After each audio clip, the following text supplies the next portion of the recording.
Hello student. कक्षा 10 की ये है सामाजिक विज्ञान।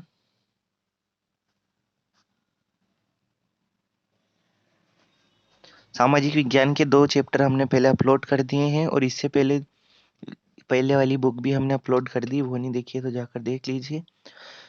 आइए बढ़ते हैं सामाजिक विज्ञान के इस अध्याय 3 में और यह है जल संसाधन।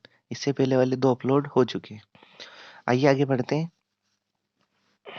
जल संसाधन क्या है? तो सबसे पहले जल के बारे में जानते हैं कि हमारे भारत में जल किस प्रकार से है।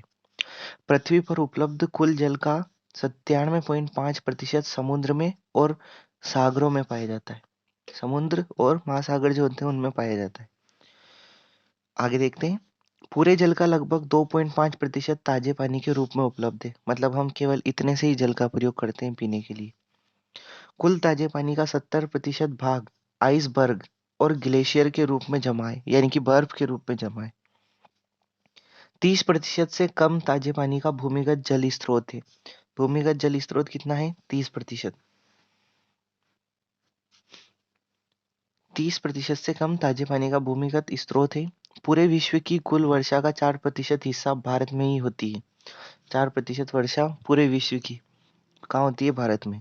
प्रति व्यक्ति प्रति वर्ष जल की उपलब्धता के मामले में विश्व में भारत के कौन से नंबर पर है? 133वें नंबर पर है। ऐसा अनुमान है कि 2025 तक भारत उन क्षेत्रों में शामिल हो जाएगा जहां पानी की क्या है? भारी कमी है। आगे देखते हैं हम। प्राचीन भारत में जलीय कृतियां। इलाहाबाद के देखिए, इलाहाबाद के नजदीक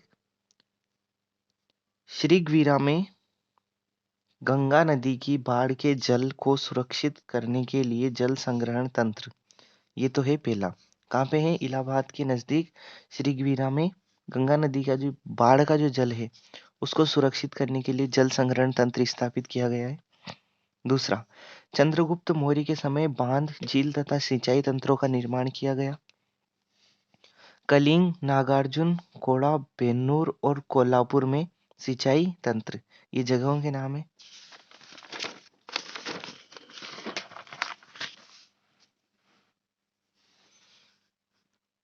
अगला है भोपाल झील, कृत्रिम झील। 11वीं शताब्दी में बनाई गई। कब? कौन सी भोपाल झील? कृत्रिम यानी कि जो मानव द्वारा बनाई गई। इल्तुतमिश ने दिल्ली में सिरी फोर्ट में जल की सप्लाई के लिए हौज खौस बनवाया था। देखिए, जल दुर्लभता क्या है? जल दुर्लभता। जल दुर्लभता का मुख्य कारण है जल का अत्यधिक दोहन, अत्यधिक इस्तेमाल और विभिन्न समूहों के असमान वितरण। दूसरा कारण है इसका, जल हमारे जीवन के लिए अत्यंत जरूरी होता है। दैनिक तथा आर्थिक क्रियाओं के लिए जल की आवश्यकता होती है। जनसंख्या बढ़ने से जल की मांग भी बढ़ रही है। अगला है, हमारे जंगलों को तेजी से काटा जा रहा है जिससे वनोन्मूलन होता है तथा जल के प्राकृतिक रिचार्ज में कमी आई है, यानी कि उसकी पूर्ति में कमी आई है।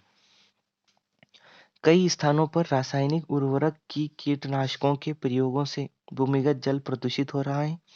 नाले का पानी अक्सर बिना सुचारू उपचार किए ही नदियों तालाबों में बहा दिया जाता है, जिससे नदियों और तालाबों का पानी कैसा हो रहा है? प्रदूषित हो रहा है।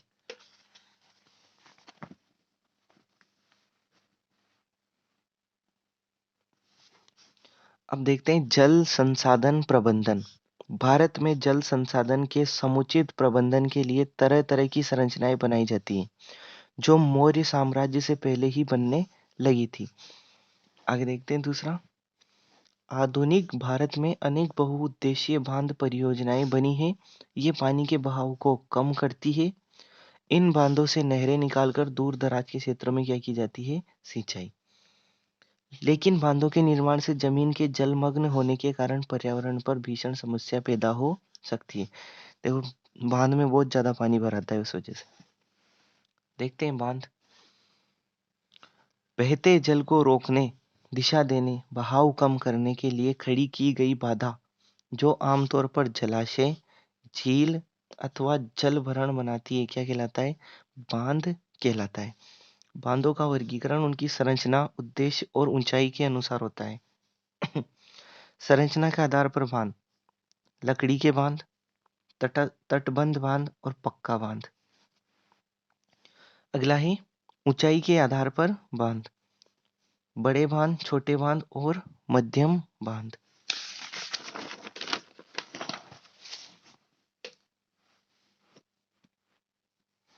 आगे देखते हैं वर्षा जल संग्रहण।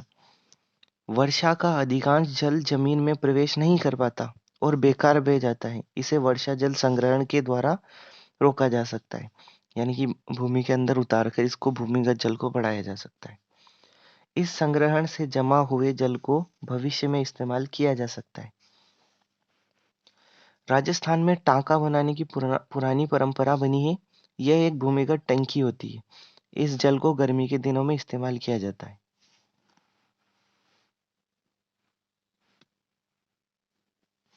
देखिए, वर्षा जल संग्रहण के तरीके। पहाड़ी और पर्वतीय क्षेत्रों में लोगों ने गुल अथवा कुल जैसी वाहिकाएं बनाई। इसमें नदी की धारा का रास्ता क्या किया जाता है? बदला जाता है। बाढ़ जल वाहिकाएं बनाना, जैसे गड्ढे बनाना, जैसलमेर में खादीन और जोहड़ बनाना।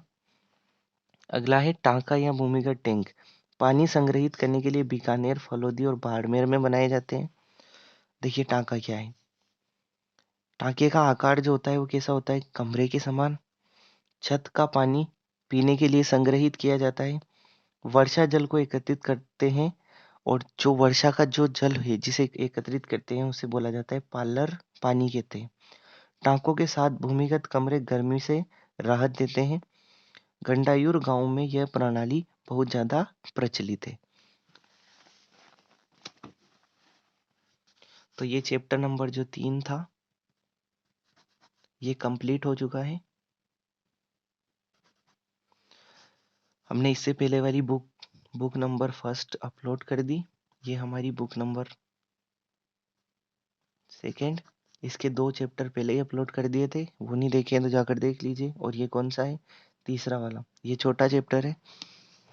इसके बाद 4th और 5th अध्याय और अपलोड करना है, जिसमें ये भी हमारी कंप्लीट हो जाएगी। चैनल पर नए हो तो सब्सक्राइब जरूर करें। मिलते हैं नेक्स्ट वीडियो में।